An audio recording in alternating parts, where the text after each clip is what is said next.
تو کامیاب کون ہوگا؟ جو ٹھان لے کہ مجھے حاصل کرنا ہے۔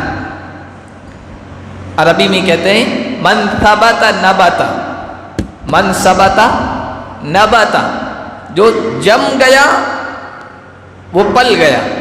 جو درخت جم گیا نا وہ آہستہ آہستہ بڑھتا رہتا ہے، جو اکھڑ گیا کبھی یہاں کبھی وہاں لگا دیا، کبھی اس کو وہاں لگا دیا، کبھی وہاں لگا دیا، وہ درخت وہ پودا کبھی پھلتا پھولتا نہیں ہے۔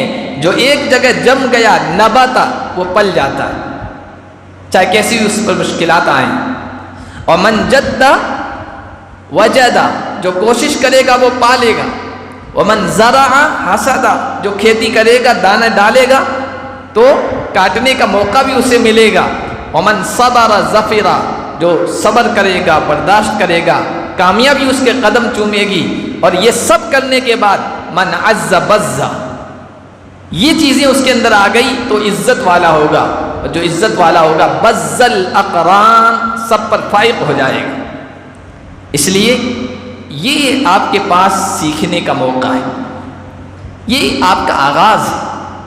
عربی میں ہی کہتے ہیں، کیونکہ یہ عربی کی بزم ہے تو عربی میں بولنے کے لیے مفتی صاحب نے کہا تھا، لیکن آپ حضرات نے کہا اردو میں بولیں، تو میں چاہ رہا ہوں زیادہ تر الفاظ عربی میں آ جائیں تو اس کا حق ادا ہو جائے۔ عربی میں کہتے ہیں من یکن لہ بدایتہ احتراق، جس کی آغاز میں، جس کی ابتدا میں جلنا ہو، پروانے کی طرح جلنا ہو، جس کے آغاز میں طالب علمی کے دوروں میں، تو فی نہایتہ اشراق، انجام بڑا روشن ہوگا، تابناک ہوگا۔ ومن لم تکن بدایتہ، اور جس کی ابتدا جلنے میں نہیں ہے، محنت میں نہیں ہے، تو اس کا انجام بھی اچھا نہیں ہوگا۔ تو آپ کا یہ آغاز ہے، آپ کی یہ ابتدا ہے، محنت کیجئے، محنت سے سب کچھ حاصل ہوگا۔ الجد یدنی کل امر شاسع والجد یفتح کل باب مغلق، کتنی بھی دوری ہو آپ چلنے کی کوشش کریں گے تو وہ آپ پا لیں گے منزل، اس لیے کہ ہزار میل دور آپ کی منزل ہے، ایک قدم اٹھائیں گے تو اب کتنے رہ گئے؟ 999، دوسرا اٹھایا 998، ایک ایک قدم اٹھاتے جائیں گے آپ کی منزل قریب ہوتی چلی جائے گی۔ کوشش منزل کو قریب کر دیتی ہے۔ والجد یفتح کل باب مغلق، اور کوشش، محنت یہ ہر بند دروازے کو کھول دیتی ہے، کوشش ہر بند دروازے کو کھول دیتی ہے۔ اس لیے آپ محنت کیجئے، کوشش کیجئے، کوشش کرنے کا یہ مقام ہے، یہ جگہ ہے، یہ وقت ہے۔ اس کے بعد یہ وقت نہیں ملے گا آپ کو۔ ابھی تھوڑی سی کوشش سے بہت کچھ حاصل کر لیں گے، اور بعد میں بہت ساری کوشش سے تھوڑا بھی حاصل نہیں ہو پائے۔ ابھی تھوڑی کوشش کر لی، بہت کچھ حاصل کر لیں گے، بعد میں بہت زیادہ کوشش کرنے سے تھوڑا سا بھی حاصل نہیں ہوگا۔ بس یہ کہ ہم مایوس نہ ہوں، کوشش کرنا نہ چھوڑیں۔ ہم 1 ہفتہ محنت کرتے ہیں، 2 ہفتہ محنت کرتے ہیں، 3 ہفتہ محنت کرتے ہیں، اس کے بعد سست پڑ جاتے ہیں، ایسا نہیں ہونا چاہیے۔ ایک آدمی تھا، وہ علم حاصل کر رہا تھا، محنت کرتا تھا، لیکن اسے یوں محسوس ہوتا تھا کہ مجھے کچھ حاصل نہیں ہو رہا ہے، مایوس ہو گیا۔ فعزم علی ترکہ، اس نے علم حاصل کرنے کو چھوڑ دینے کا ارادہ کر لیا، اب میں چھوڑ دوں گا علم حاصل کرنا۔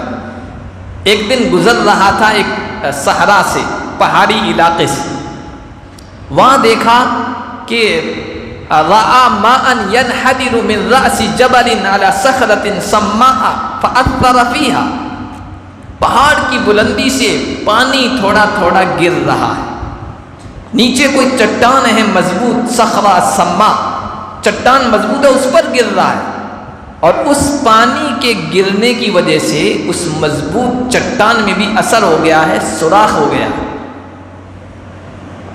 تو وہ جو سوچ رہا تھا نا اب میں علم حاصل نہیں کروں گا، اب کیا کروں، علم حاصل نہیں ہو رہا ہے، مایوس ہو گیا تھا۔ اس نے یہ منظر دیکھا تو اس منظر نے اسے عبرت دی، نصیحت دی، سبق دیا۔ اس نے کہا کہ الماء علی لطافتہ قد اثر فی الصخرۃ السماء علی کثافتها، پانی جیسی نرم چیز مسلسل گرنے کی وجہ سے اس نے مضبوط چٹان کے اندر اثر ڈال دیا ہے، سوراخ کر دیا ہے، تو میں بھی مضبوط ارادے کے ساتھ، آہنی ارادے کے ساتھ علم حاصل کروں گا۔ چنانچہ اس نے علم حاصل کرنا دوبارہ شروع کیا اور اپنے مقصد میں کامیاب ہو گیا۔ تو کسی شاعر نے اسی کو کہا ہے، اطلب ولا تضجر من مطلب فآفت الطالب ان یزجرا، محنت کرو، طلب کرو، کوشش کرو، کسی مقصد کے حاصل نہ ہونے سے کبھی مایوس مت ہو، کبھی نہ کبھی وہ مقصد حاصل ہوگا، کیونکہ طالب علم کے لیے یہ بڑی آفت و مصیبت ہے کہ وہ علم کے حصول میں نا امید ہو جائے۔ آفت الطالب ان یزجرا اما تر الماء بتکرارہ فی الصخرۃ السماء قد اثرا، دیکھتے نہیں ہو پانی بلندی سے گرتا ہے ایک ایک قطرہ تو مضبوط ماربل اور چٹان کے اندر بھی اثر کر دیتا ہے۔ اسی طرح طالب علم کی مسلسل محنت، مسلسل جد و جہد، یہ مقصد کو حاصل کرنے میں بڑا کردار ادا کرتی ہے۔